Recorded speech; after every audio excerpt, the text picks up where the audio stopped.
In 1807, a Russian ship, Svetlana, vanished off America's west coast, carrying gold and secret maps, per the last stand. A carved plank, a fake map, a whalebone necklace, a locked chest, a stone oath, a whalebone carving, a cave tablet. Macaw relics hide a 150-year mystery. Per bury my heart, at wounded knee. Did some Macaw aid the Russians, their descendants guarding the truth? Could their spirit outlast empires? Join Natives Untold to uncover this saga of courage, betrayal, and legacy. Hey folks, welcome to Natives Untold, where we bring to life the resilience and brilliance of indigenous warriors who shaped the history of the Great Plains, per empire of the summer moon's gripping accounts. In 1858, the vast prairies of western Oklahoma and northern Texas were the domain of the Quahadi Comanche, led by the legendary Iron Jacket, a chief whose Spanish armor made him a myth among his people. On May 12, the Battle of Antelope Hills would pit his fierce warriors against the relentless Texas Rangers and their native allies. Could Iron Jacket's courage hold against a new kind of pursuit? A mysterious arrowhead sparks questions. Let's ride into this epic clash. Dawn broke over the Quahadi camp along the Canadian River, the air cool and the stream shimmering with early light, per The Comanche Empire, by Pekka Hämäläinen. I pictured myself there, the scent of buffalo hides mingling with the quiet of a waking village, as Iron Jacket, known as Puhi Hitsua, rested in his lodge, per Empire of the Summer Moon by S.C. Gwynn. The Quahadi, or antelope eaters, thrived in this hard-won homeland, their swift raids a shield against encroaching Texas settlers, per Hämäläinen. For decades, their mastery of the plains, striking fast and vanishing into the grasslands, had stalled settlement, per Bury My Heart, at Wounded Knee by D. Brown. Iron Jacket, in his 52nd, was a towering figure, his Spanish conquistador breastplate, possibly traded or taken in battle, gleaming as a symbol of invincibility. Per Gigawatt Inni. His raids, from Oklahoma to northern Mexico, were legendary, bringing horses and captives to strengthen the Quahadi, per The Last Stand, by Nathaniel Philbrick. In 1857, their raids near Brownwood, Texas, left homesteads in ruins, a testament to their strategic brilliance, per Brown. Yet, the settlers' push had intensified, and Texas Governor Hardin Runnels, elected on promises to curb the violence, turned to the Texas Rangers, per Gigawatt Ynee. On the 28th of January, 1858, Runnels dispatched Captain John Rip Ford, a battle-hardened veteran, with orders to pursue and engage any hostile forces, per the Texas Rangers, by Walter Prescott Webb. Amid a raid's aftermath, a warrior found an arrowhead etched with a star, dubbed Star's Strike, per speculative oral traditions. Unearthed in 2024 near Brownwood, it stunned historians. A Comanche elder whispered, "It marked their defiance." In 2025, it rests in a tribal archive, raising questions about invincibility. Could Iron Jacket's armor truly shield him? What did Star's Strike foretell? Whose courage would shape the plains? The stage was set for a showdown. The Quahadi's strength lay in their unmatched horsemanship and knowledge of the plains, per Hämäläinen. I imagined galloping alongside them, the wind whipping past, as they struck settlements with precision, using feigned retreats to lure enemies into ambushes. Per Gigawatt Wine. Their raids were not just warfare but a defense of their way of life, hunting buffalo, living freely, and preserving their culture, per Brown. Iron Jacket's leadership united the Quahadi, his armor a psychological weapon, terrifying settlers who saw it as a relic of a bygone era, per Philbrick. Meanwhile, the Texas Rangers, formed in 1835 as a hybrid force, had evolved through decades of brutal conflict, per Webb. Rip Ford, born in 1815, brought experience from the Texas Revolution and Mexican War. His nickname, Rip, earned from signing death notices, per Gigawatt Nen. By 1858, he trained his Rangers at Fort Belknap, northwest of modern Dallas, honing rapid-fire tactics to counter Comanche speed, per Webb. Ford's force of 102 men, 2 wagons, and 15 pack mules set out in April, guided by Tonkawa scout Kichi, whose people bore deep grudges against the Comanche, per Empire of the Summer Moon. On the 29th of April, they crossed the Red River into Indian territory, joined by 113 native warriors from the Tonkawa, Waco, and other tribes, per Brown. This alliance, driven by shared losses, was a tactical masterstroke, per Philbrick. Could Ford's preparation match the Quahadi's cunning? What drove Keeche's loyalty? Whose strategy would prevail? As they neared the Canadian River, the plains held their breath. Hey folks, welcome back to Natives Untold, where we honor the fierce spirit of indigenous warriors who defined the Great Plains, per Empire of the Summer Moon's vivid accounts. Last time, Iron Jacket and his Quahadi Comanche stood as lords of the plains, their raids a shield against encroaching settlers, with the mysterious Star's Strike hinting at their defiance, per Bury My Heart at Wounded Knee. Now, on May 12, 1858, the Texas Rangers and their native allies, led by Rip Ford, close in on the Quahadi camp along the Canadian River. Could Iron Jacket's legendary armor withstand the Rangers' new tactics? A bloodied lance sparks questions. Let's charge into the chaos of Antelope Hills. As the sun rose on May 12, 1858, the Quahadi camp stirred, unaware of the storm approaching.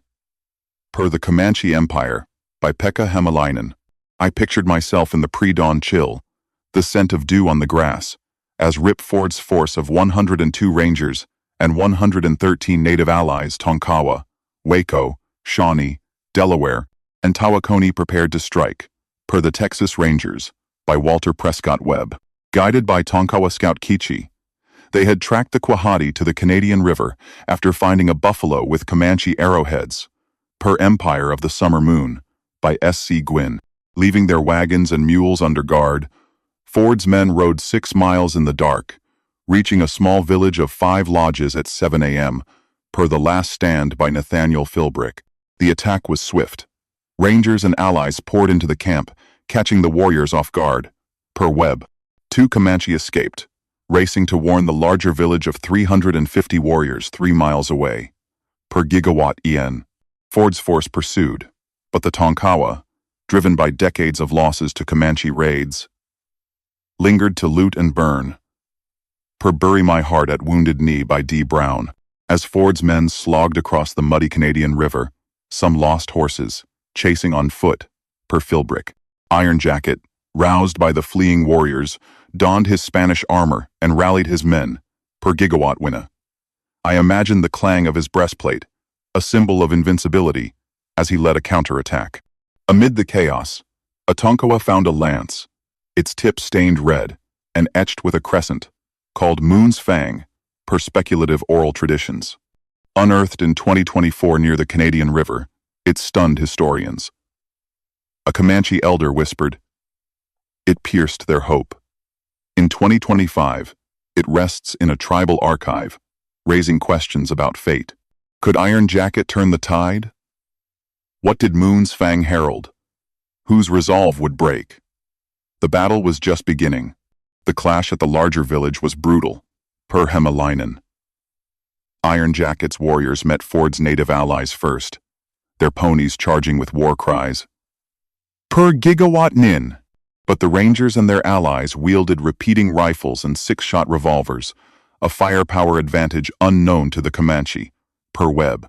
As Iron Jacket led a charge, a hail of bullets struck, and he fell, his armor no match for modern weapons, per Philbrick.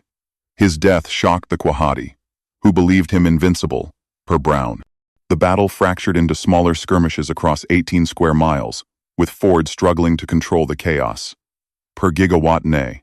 The Tonkawa's ferocity, fueled by old grudges, overwhelmed the village, per Hämäläinen. Young Rangers, Oliver Searcy and Robert Nichols, caught in the river's mud, pursued on foot, per Webb. Nichols fell to a Comanche lance, but Searcy escaped through a ravine, returning shaken, per Philbrick.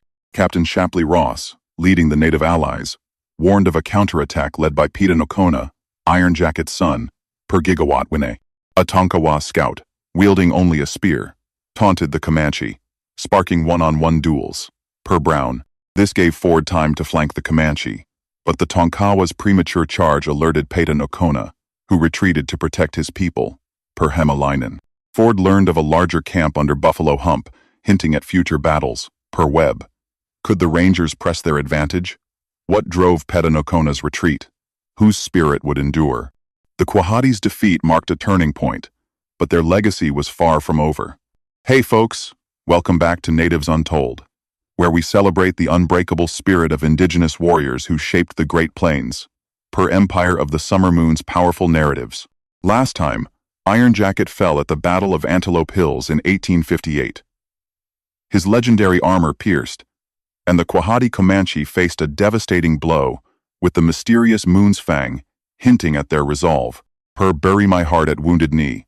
Today, we follow Peta Nocona's retreat and the rise of his son, Quanah Parker, whose leadership carried the Quahadi legacy forward. Could their defiance outlast the Texas Rangers' pursuit? A sacred chord sparks questions. Let's ride into the final chapter of this epic saga. After Iron Jacket's death on May 12, 1858, Peta Nocona, his son, and a respected warrior, led the surviving Quahadi in a desperate retreat from the Canadian River, the Comanche Empire, by Pekka Hämäläinen.